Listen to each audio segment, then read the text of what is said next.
Joko Widodo menolak permohonan gerasi 6 terpidana mati narkoba pada 30 Desember 2014 lalu. Pelaksanaan eksekusi mati terhadap 6 orang ini pun telah dilakukan medio Januari 2015. Tercatat, terakhir kalinya Indonesia melaksanakan eksekusi mati pada November 2013. Meski Uni Eropa dan Amnesty International memprotes hukuman mati itu, namun Presiden tetap pada pendiriannya.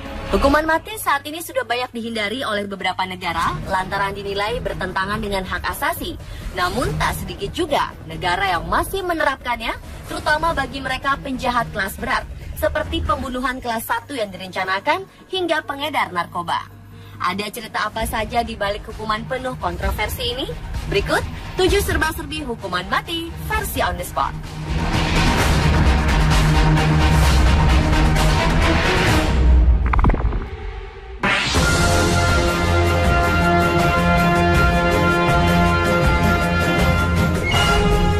Tiongkok berada di urutan paling atas sebagai negara yang sering melakukan hukuman mati untuk seluruh kasus, terlebih yang menyengsarakan banyak orang. Amnesty International mengumpulkan laporan bahwa setidaknya lebih dari 8.000 orang dicabut nyawanya dengan hukuman mati. Namun sejak 2009, pemerintah Tiongkok menyembunyikan dengan ketat jumlah sebenarnya dari terpidana mati di negara ini. Meski demikian, beberapa kali Tiongkok menyiarkan tahanan eksekusi mati pada publik. Awal tahun lalu, sekitar 15 terdakwa mati dipamerkan pada masyarakat sebelum dieksekusi. Pemerintah Tiongkok beralasan hal ini akan membuat jera para pelaku kriminal. Selain mengeksekusi, tersiar juga kabar burung yang mengatakan jika organ para tahanan yang sudah tewas dimanfaatkan oleh oknum-oknum tak bertanggung jawab. Tentunya kebenaran dari berita ini masih belum bisa dibuktikan.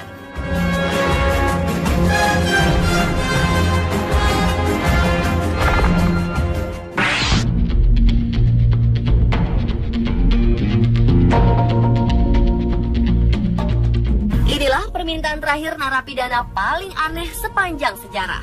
Odell Barnes Jr. masuk bui karena merampok dan membunuh seorang wanita secara sadis pada 1989. Kejahatan ini membuatnya harus mengakhiri hidupnya dengan cara suntik mati. Tapi Odell yang pada masa muda rutin keluar masuk penjara memiliki pesan terakhir yang harus dipenuhi sipir. Ia menginginkan terciptanya perdamaian dunia. Alhasil, permintaan terakhir ini pun membuat bingung para sipir penjara. Odell tak meminta makanan istimewa karena sipir hanya menyuguhinya dengan makanan biasa. Padahal biasanya terpidana mati akan meminta banyak makanan mewah sebelum dihukum mati. Dan sayangnya lagi, perdamaian dunia sampai sekarang juga belum tercipta untuknya.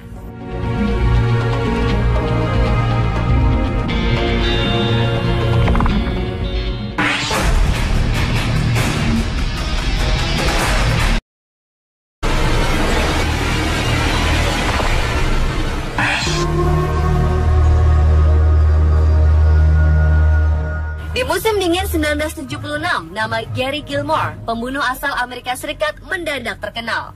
Selama 2 hari dalam musim dingin itu, Gary telah membunuh 2 orang, yaitu petugas pompa bensin dan manajer hotel. Atas tindakannya, Gary dijatuhi hukuman mati dengan cara ditembak. Di hari eksekusinya, Gary duduk terikat pada sebuah kursi dan mengucapkan "Just do it" kepada para eksekutornya. Dalam bahasa Indonesia, kalimat ini berarti cepat lakukan saja. Setelah kematiannya, beberapa organ Gary pun didonasikan ke rumah sakit. Karena dianggap ikonik, kalimat terakhir Gary itu kemudian menjadi inspirasi bagi Dan Wilden, eksekutif advertising dari apparel sepatu terkenal. Wilden kemudian menjadikan kalimat Gary itu sebagai tagline atau jargon produknya.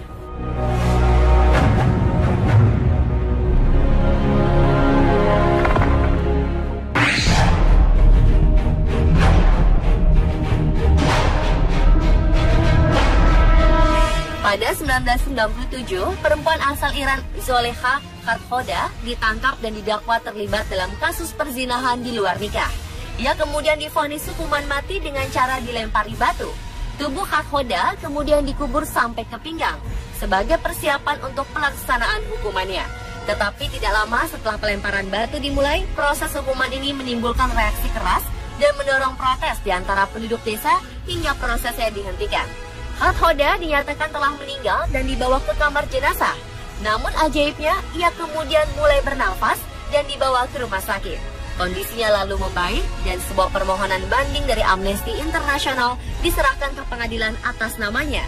Pihak berwenang Iran kemudian memberitahu Amnesty International bahwa hukuman mati terhadap Hathoda telah dicabut. Ia pun dibebaskan pada 26 November 1997.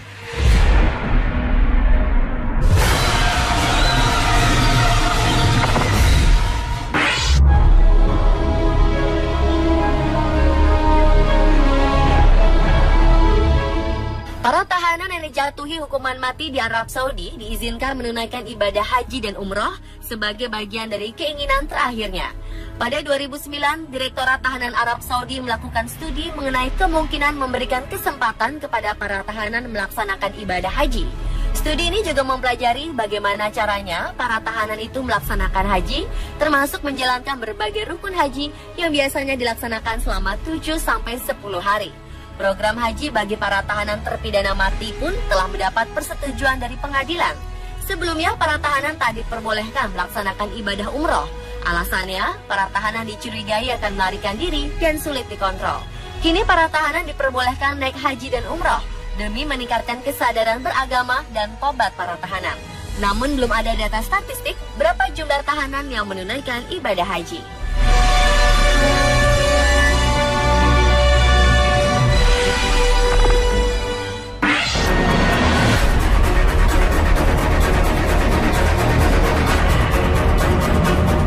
Biaya pelaksanaan hukuman mati ternyata sangat besar, yaitu mencapai jutaan dolar untuk setiap tahanan yang dieksekusi. Sebagai contoh, negara bagian New Jersey di Amerika Serikat yang menerapkan hukuman mati selama 50 tahun menghabiskan sekitar 3,1 miliar rupiah untuk sistem hukuman matinya. Sementara negara bagian California dengan lebih dari 700 orang telah dieksekusi mati sudah menghabiskan biaya eksekusi sebesar 3,7 triliun rupiah untuk melaksanakan hukuman mati. Mengapa hukuman mati sangat mahal? Ini dikarenakan prosesnya yang panjang dan mengharuskan penyelidikan sangat panjang agar tak terjadi kesalahan menghukum mati orang yang tak bersalah.